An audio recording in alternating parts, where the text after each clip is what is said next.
Thank you so much for coming. My name is Sarah Beline. I'm the events coordinator here. And on behalf of the entire staff, I'm so glad to welcome you. And I'm so pleased to welcome Melissa Mohr tonight to discuss her book, Holy Shit, A Brief History of Swearing. The book's a history of culture and of lexicography. It tells a story of two kinds of swearing, the obscenities and the oaths, from ancient Rome and the Bible to today. I liked what Jeff Nunberg had to say about the book. He says, in Holy Shit, Melissa Mohr makes curses, oaths, profanities, and swear words the occasion for an entertaining and far-ranging historical journey. From the disputes over religious oaths in the Tudor period to the labored delicacies of the Victorians to our modern debates about expletives in the media and our newfound reticence about racial and religious slurs. It's one-stop shopping for anyone interested in the nether reaches of the English vocabulary. I don't know about you, but I couldn't think of a better description than Politics and Prose's customer base, our customer base. Melissa received her PhD in English literature from Stanford, specializing in medieval and Renaissance literature. I'm so glad that she's here with us tonight. Please join me in welcoming her. So when I was writing this book, I had the opportunity to talk to lots of people about swearing, which was always an interesting experience because it just brought home all the time the power that these words have. And one conversation I had was at my children's school. I have two kids who are 9 and 7. And I was at my kids' school at a function for prospective parents, and we were chatting, before a presentation about the school, and the woman I was talking to asked me what I did, and I said, I'm writing a book about swearing. And she said, how interesting, wow, that's great, tell me some interesting facts about swearing. And so I started talking about what I was writing about at the time, which was the first chapter, which is about ancient Rome and Latin swearing. And I started to explain to her that, Latin swearing is based on sexual taboos, like much of our swearing is today, but that in ancient Rome, these taboos were very different. That, we tend to divide people into heterosexual and homosexual and maybe bisexual, but in Rome, they divided people into active and passive. And that a man, a fully masculine man, could be the active partner, basically with anyone, however he wanted, with men, with women, with boys, as long as he was the active one. And the person who was stigmatized would be the passive, receiver of these attentions. And this was reflected in the swearing. And I was explaining this to her, and I watched her mouth literally fall open. And I had never, I've heard that phrase, to stare open mouth, but I'd never actually seen anyone do it. But she was looking at me with her mouth open, and I realized that this wasn't what she was expecting when she asked for interesting facts about swearing. So that particular example, but just often it was brought home to me that these words are offensive, that they are powerful, and that they get their charge from taboos, which are incredibly powerful. And so I wanted to just sort of, keep that in mind as we talk. And also I was sort of wanted you to know why I'm not going to say anything more about Roman swearing. That was it. And now I'm going to talk about medieval English swearing, which is a little easier to talk about. But before I get into it, I just wanted to explain a little bit about the book as a whole, so that it's called Holy Shit, not entirely as a gimmick.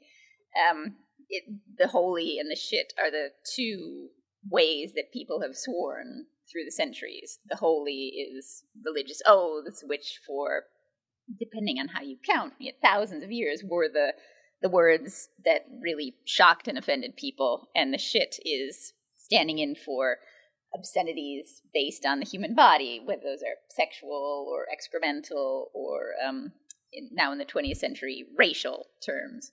And so the history of swearing has kind of alternated between periods of the holy and periods of the shit. And so I guess that now I just wanted to read tiny bit, not very much, of the beginning of the medieval chapter. So in the year 715, a monk named Eadfrith began a wonderful and ambitious labor of love. In a cold, damp, windswept priory on the coast of northeast England, he poured all his energy and artistic skill into a gift to honor God, producing the Lindisfarne Gospels, one of the most beautiful illuminated manuscripts in the world. This exquisite manuscript contains Vulgate, which is Latin, versions of Matthew, Mark, Luke, and John, illustrated in the insular fashion, a combination of Celtic and Anglo-Saxon styles. Some 250 years later, a priest of the same community named Aldred added an English gloss to the Latin text, producing the oldest surviving English version of the Gospels.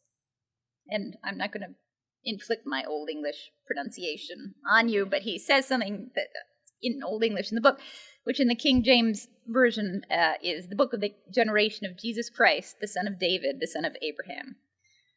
And so Aldred goes on, glossing the Latin quite literally, until he comes to Matthew 5:27, which in the King James Version is, "Ye have heard that it was said by them of old time, Thou shalt not commit adultery." Aldred, however, translates this rather differently, as, "You have heard that it was said to them of old, Don't sin, and don't sard another man's wife." Much later, during the English Renaissance, sard was seen as only slightly more acceptable than fuck is today.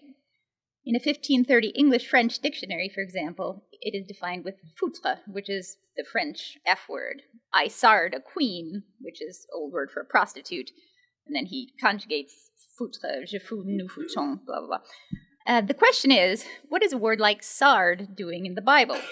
In this sacred book, so beautifully crafted for the honor of God, why did the priest translate the Latin as, in essence, "Thou shalt not fuck thy neighbor's wife"? So that's the beginning of chapter 3. And this is not at all even the only place that obscene words appear in medieval Bibles. So in the 1370s, a group of proto-Protestants called the Lollards, who wanted to give individual believers the ability to read the Word of God directly without the intercession of a priest. So they translated the Bible into English. And their Bible is full of what we today would consider obscene words. So, for instance, I'm just going to read one from Deuteronomy. So, if you don't honor God enough, the Lord will smite you with the boils of Egypt on the part of the body by which turds are shat out. And then later on, the Lord does smite some people there. He smites the people of Ashdod and its coasts on the more secret part of the Arses. And so these are just a few of the biblical examples. The word is today. Words that are obscene today are found in the Middle Ages in people's names. So there's a whole collection of cunts, for example. There's a sorry, I'm gonna swear a lot now. Sorry, this is the only bit.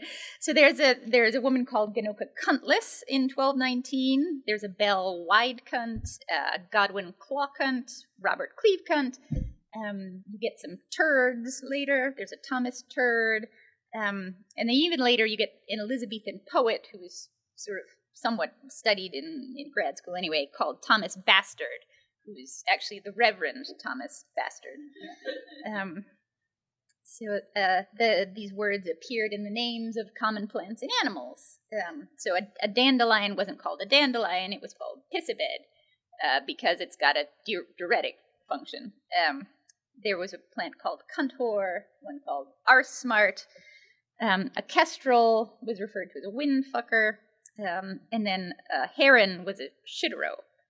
And there's a great, from the 1300s, a vocabulary that translates Anglo-Norman French into English.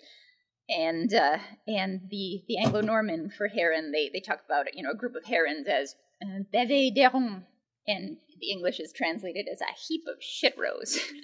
And it just, that for me sums up just really well this kind of sense of cultural inferiority that British people have towards the French. But so common plants and animals, these words appear in street names. Every town had a pissing alley. Some towns had shitwell ways. Several had a grope cunt lane, which was the haunt of prostitutes. The words appear in medical texts. There's one from 1400 that says the neck of the bladder is short and made fast to the cunt. And finally, my favorite example, they appear in school texts. So texts for young children. a genre of text called vulgaria, which are not vulgar in the sense of they're not collections of swear words. They're collections of they're aids to translation. They're how to translate Latin into the vernacular language, in this case English. And so they're for basically 7-year-old boys when they first start school and start learning Latin. And you've got parts of the body like hic podex and ars. And then my very favorite part, a list of just useful phrases for 7-year-old boys. I am weary of study. I am weary of my life. I am almost beshitten. You stink. Turd in your teeth. I will kill you with my own knife. He is the biggest coward that ever pissed. So these are, these are the phrases that children would learn in school, or at least in this particular school. And the question is, why? How are these words all over the place? In places, obviously, our children are not encountering these words in school today. And the answer is that these words were not obscene in the Middle Ages, that these words were maybe direct and perhaps not polite, but did not have the same power to shock and offend that they do today. And the words that actually were shocking and offensive at the time were religious oaths, the holy part of the holy shit binary. And these words were offensive sort of for two reasons. One, because, they got their power partly from how sincere oaths were supposed to work. So when you swear sincerely, as people do still today, you put your hand up in court and say, I swear to tell the truth and nothing but the truth.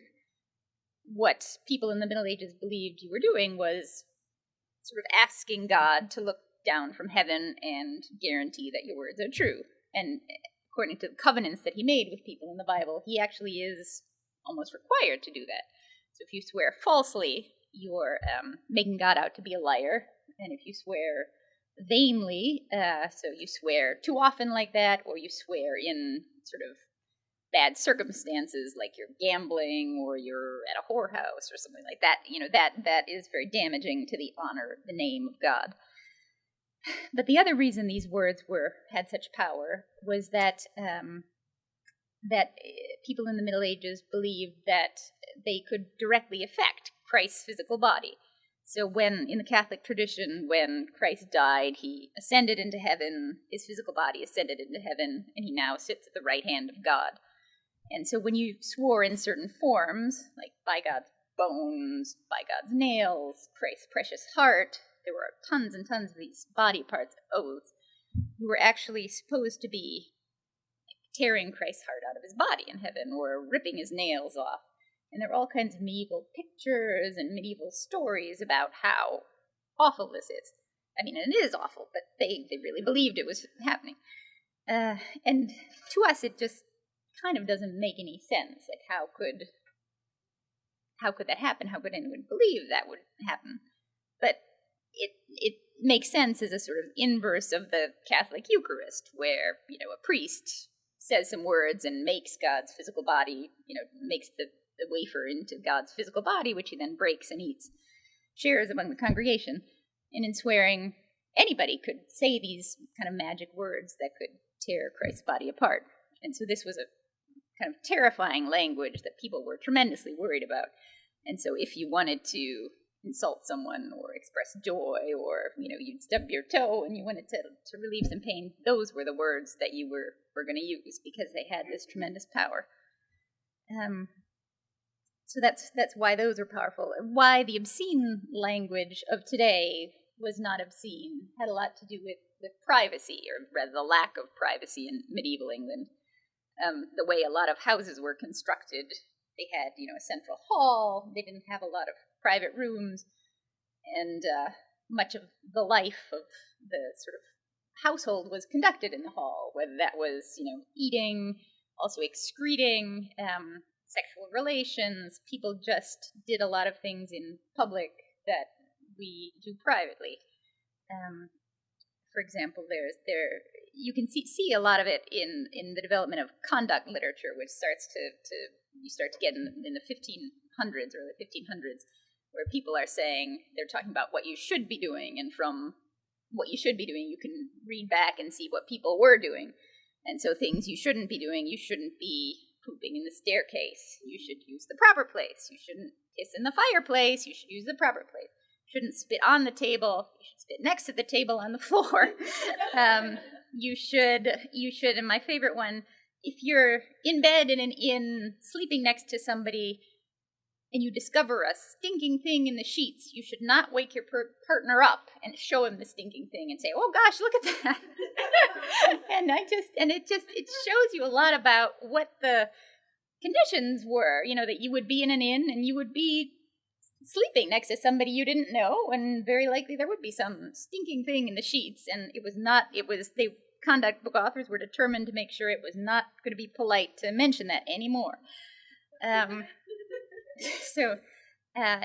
then some medieval court cases were especially about fornication. A lot of those cases were decided because somebody saw the defendants fornicating. For example, one sort of youngish girl was asked about her sister and another man, and she said, yes, indeed they did, because she was lying in bed next to them while they were doing it. And that, isn't some kinky thing. That's just, they didn't have very many beds, they didn't have very many bedrooms, and they were just together, doing that. And then one final example, just even when people decided not to use a staircase and were going to go to the privy, a lot of privies had multiple seats because they were social spaces, and people would go to the privy and talk about stuff. So even in the Elizabethan era, fairly late on in I think the 16th century, there was a family in England that would go every day before breakfast and congregate on their privy and talk about what they were going to do for the day. And all this evidence indicates that a lot of these bodily functions were not shameful in the same way that they are now, because they didn't have the privacy for shame. They kind of didn't have the luxury of shame. And so when you had these functions and body parts that were not taboo, you didn't need taboo words for them.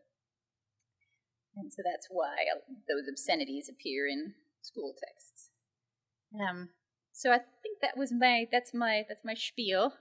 So yeah, does anybody have any questions? Your story about the inn makes me realize how minor are the complaints we bring up to, say, the Holiday Inn today, Yeah.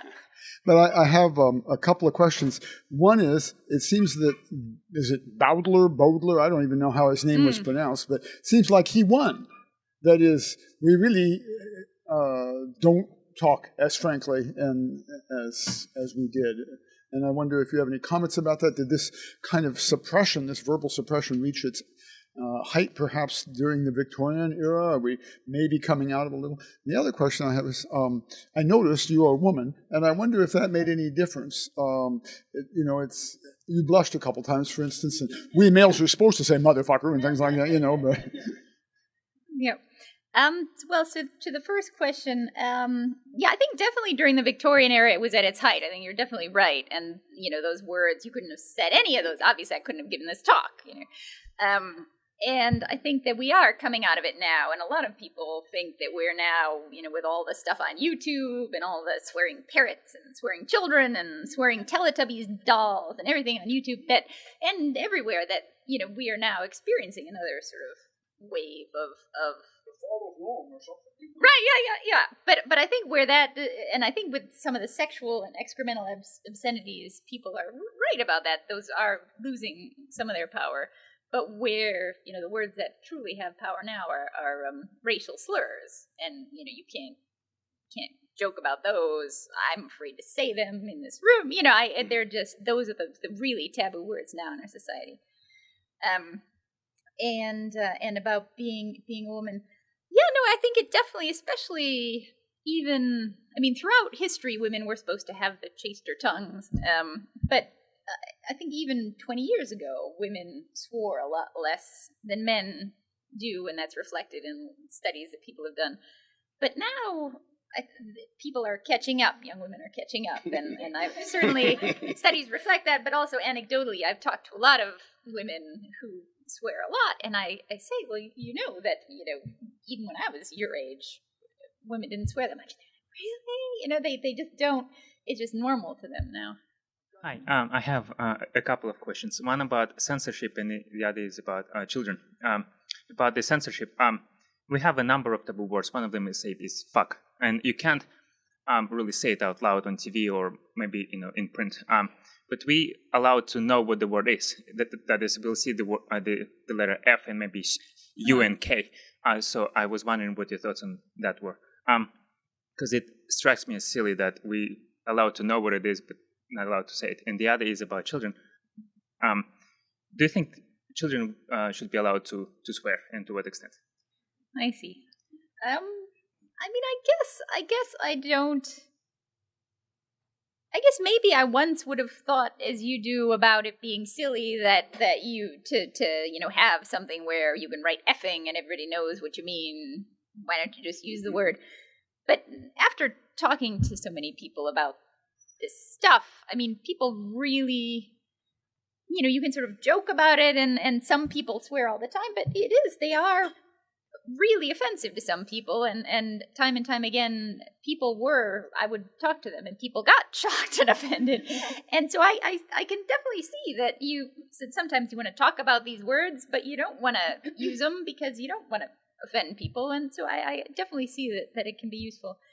And about children, I guess what I tell my own children is that, these are powerful words, and you must never ever say them in school because people do get offended. And people especially think that children are innocent, are supposed to be innocent, and mostly they are innocent. And, so you want to, I guess, not disabuse people of that idea. Thank you for your talk. I found it really interesting. I have a quick question. I know that you can find like novelty items where you can find, books and dictionaries of how cursing was like back in the time of Shakespeare, and they have all these really creative ways of insulting people and cursing. And it seems to me that I just got back from Russia, and in Russia they have an entire swearing language where you can have a conversation with someone, and I wouldn't understand anything, luckily, and where it's very creative, and they can speak for hours, and it's not Russian, it's their own swearing language. Whereas you see in English, it seems like it's all it's not, at least in my opinion, it seems to be centering mostly around the word fuck, and that is the only word, or often the only word that people use. And it's gotten less creative. Have you found that in your research when you're looking at more modern swearing? I think that there's a difference between swear words swear words have, at least I think they have very definite physiological effects. Like a swear word like the F word, makes people's hearts race. It makes your palms sweat. If you see that on a word recall test, you're going to remember that was in there, whereas intercourse, you might forget. And so there are certain words that do that, and then there are words like, I don't know, stupid or fool, and a lot of the Shakespearean insults that are incredibly creative. You're fat as butter, but that doesn't. Those are insulting and wonderful and funny, but I don't think they're the same thing as these swear words that affect us so directly. And and people, I'd love to hear this. I've heard, I've read about and I've heard from lots of Russians about mat. It's mat, right? And I'd love to. Are you Russian? Yes. Can you do you know any mat? Can you give us an example? I find English is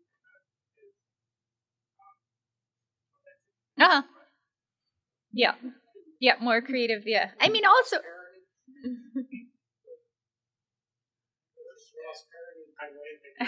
And also, I mean, people have done studies about swearing in two different. Oh, sorry. Thank you very much.